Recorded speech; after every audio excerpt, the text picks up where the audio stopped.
Gitulah alam aulia Allah nu geus bisa jaba ka alam malakut. Maka eueuh deui wiridanana tuh di bulan Rajab hayang supaya kos Kangjeng Nabi bisa hiber maca sholawat.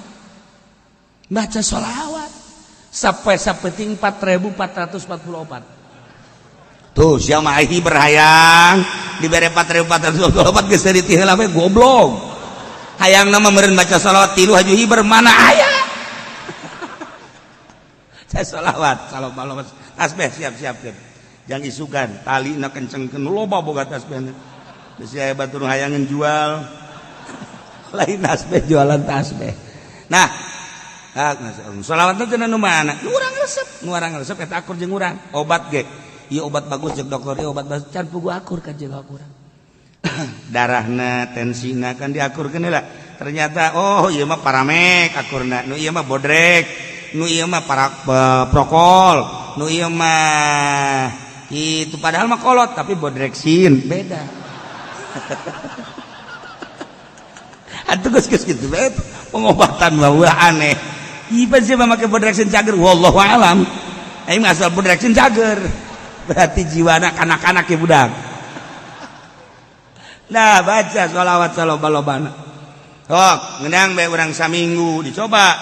Cek kiai sapoe sapeting 4444 aing laksana geunang saminggu coba urang kikituan. Aing hiber tante. Ieu mah keur dongeng doang ulah maca sholawat hayang bisa hiber atuh ulah. Hayang menang ridho Allah subhanahu wa ta'ala. Geus menang ridho Allah ku Allah dikukumahakeun ge kumaha. Ulah bisi boga urang maca sholawat da hayang bisa berulah. Hayang teu teurak ditembak lah ja paeh-paeh bae. Hayang maju usah lah jang maju usah ge ngan ngadon ulin doang. Jauh duit nu aya ge tilok dibangunkeun ka masjid ka mushola tilok.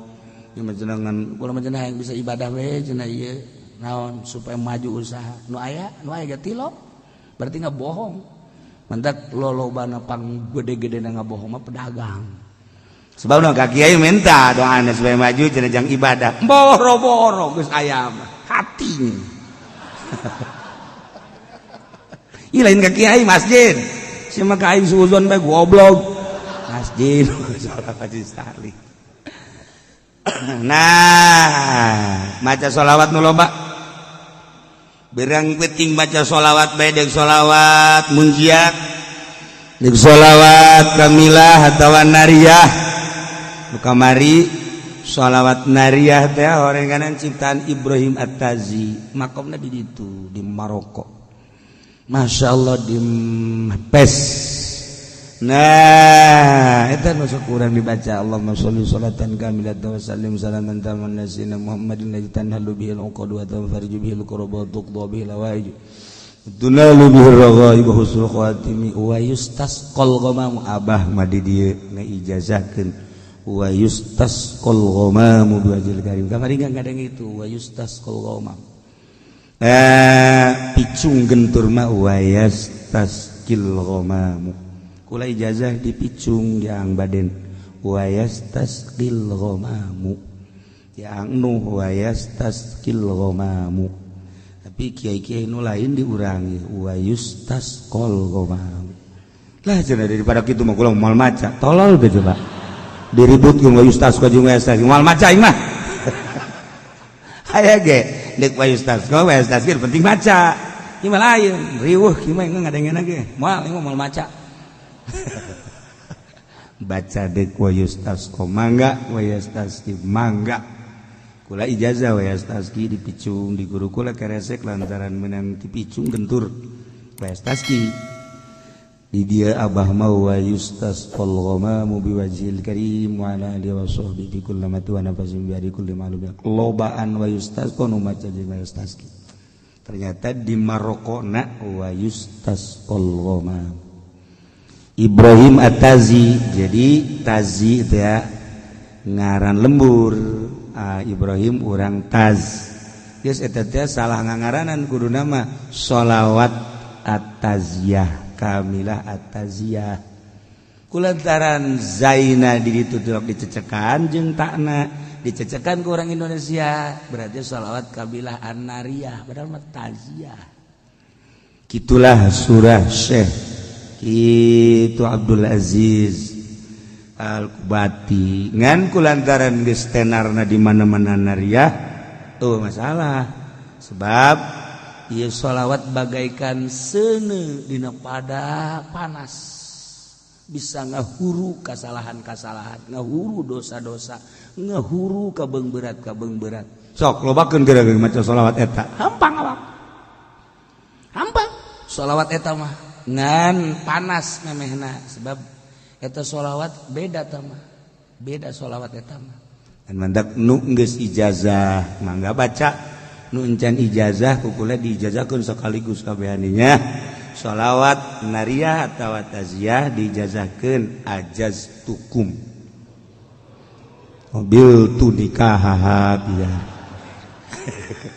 saya bisa nang nikah doang nah baca saloba-loban aja kiai kudu bisa sampai sabeting 4040 sebetulnya saminggu atuh saminggu 4444 kiai kok eta 4444 emang ku masih bisa bilangan kos itu sholawat kabehna aya 4444 sholawat kabehna sholawat dipuat di dalailul khairat karangan Sulaiman Al-Jazuli kamari jarah ka ditu ka Marrakesh ka makom Sulaiman Al-Jazuli nah eta nu ngarang dalailul khairat cenah kurang mah moal maca sholawat nariyah lah deuk maca dalail masalah dalail sholawat nariyah panjang ting cenah nariyah mah kula mah deuk Ibrahimiyah bae nu sok dibaca bari memeh ngaji teh ayo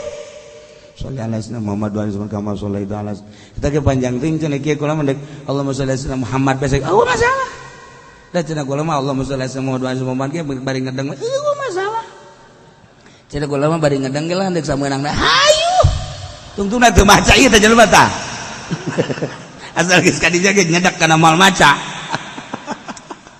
lain ngawungkulkeun di bagus-bagus edahan di rendah-rendah ieu teh mutiara eueuh hiji mutiara anu ditembrak-tembrak di sisi jalan sanajan loba tukang cincin hating lain mutiara di etalase moal aya mutiara mah ditendeuna ge di wadah ke lamun anu nanyakeun ge dileubeungeut misalnya Haji Pendi di Jakarta nanyakeun mutiara beungeut kieu mah potongan mali kaluarga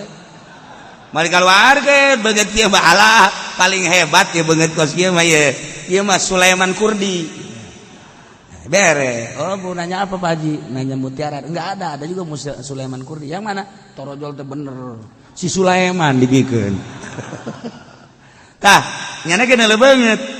Oka surang di Mekah ieu mah bangsa beungeut 10 real 20 real mah dibere. Tapi lamun tagog beungeut teh bangunna bener mah dibere. Nih 2000 real, 3000 real. Nu leubeungeut. Urang neangan kokan asli di Mekah di Madinah jeung Haji Pendi tek ceuli datang ka manggih. Nyana lempang nu sugi kan lain gitu. Ai beda lempang nu sugi mah tenang, enggak ada. Ieu mah rusuh. Saku masih caplin. Tegep nu sugi mah lempangna ti lok urusan kos kitu. Dijauhkeun deui wah ieu sugih ka juga. Beda lirikna, beda lempangna tenang. Tilok teter-terkan kos kitu. Nanyakeun kok kanu asik moal aya tapi lamun teh jeung nyana aya eta ka modelanana ka pos nah ieu mutiara ge sarua urang lamun sholawat teu nganggap mutiara macana sambarangan tapi lamun urang nganggap ieu mutiara masyaallah mandi heula urang lantaran tas jeung pamajikan ya pasti mandi lah lain baca sholawat berarti tah mah baca sholawat khusus mandi nawaitu lamun penting nawaitu gusnalis salamah wal afiyah terus urang wudu suruh salat ngaca sholawat ieu mutiara mun urang teu nganggap bahwa ieu sholawat mutiara urang sambarangan macan tapi lamun ieu lain sambarangan ieu mutiara loba waliullah ku maca sholawat ieu bisa nyaba ka alam malakut loba waliullah ku sholawat ieu bisa naon kitu ngaranna dibere ilmu laduni loba wali-wali Allah sholihin naon eta anggapan sholawat mutiara lamun teu nganggap sholawat mutiara urang api lain bae tapi lamun urang maca sholawat nganggap istimewa ieu mutiara teu sambarangan jelema boga sholawat ieu jeung teu sambarangan jelema bisa maca sholawat ieu jeung teu sambarangan jelema mun maca sholawat ieu dibere maziah lamun teu nganggap ieu sholawat mutiara moal bisa tapi lamun urang nganggap wah teu pati-pati mantap beda urang macana ge cara nuh maca sholawat teh lah ancan ang baden mun maca sholawat ancan kadenge ku urang ancan 11 memeh Jumat teh kadedengekeun bae maca sholawat tan halu bihil qadu wa tanfariju bil la ancan sebab naon geus nganggap mutiara urang mah lain bang Allah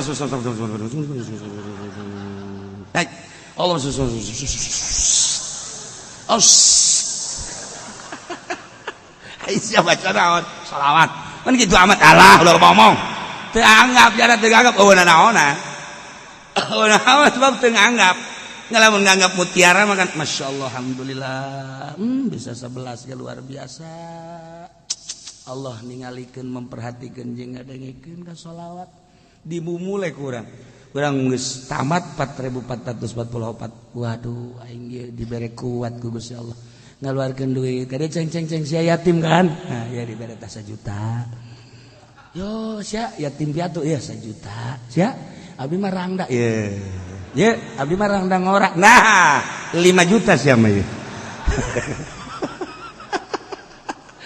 coba nomor SMS sabaraha sia mah sedekah teh sok aja efek samping